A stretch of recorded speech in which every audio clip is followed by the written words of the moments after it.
มีคนเขาเป็นคนในพื้นที่เขตบางรักแหละเขาก็แจ้งข้อมูลไปกับเจ้าหน้าที่นะคะเรื่องของแบบว่ามีคนเนาะไปคือห้องน้ำมันก็จะมีจัดเป็นพื้นที่ใช่ไหมคะแต่นี่เนี่ยเขาแบบว่าประมาณว่าใช้พวก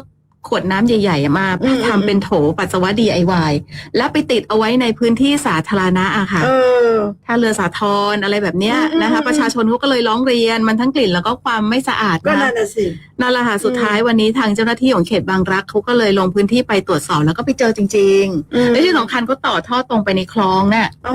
ตรงเรือตรงนั้นนะคะมันก็เลยมันก็นั่นแหละค่ะมันก็เรื่องของความสะอาดนะคะสุดท้ายเนี่ยเจ้าหน้าที่ก็เลยแจ้งให้ผู้กระทำผิดเนี่ยเบื้องต้นให้ไปรื้อถอนโถปัสสาวะ DIY ของตัวเองออกมาก่อนนะคะหลังจากนั้นเนี่ยก็ต้องมาสู่เรื่องของกระบวนการปรับแล้วค่ะปรับตามพรบรักษาความสะอาดและความเป็นระเบียบเรียบร้อยของบ้านเมืองมาตรา30นะคะอันนี้นี่ก็คือโทษเนี่ยคือ 10,000 บาทแล้วก็ขอความร่วมมือนะคะไม่ว่าจะเป็นเขตบางรักเนี่ยอย่ามาทำซ้ำอีกหรือว่าเขตอื่นๆหรือพื้นที่ไหนก็ให้มันเป็นที่เป็นทางดีกว่านะคะ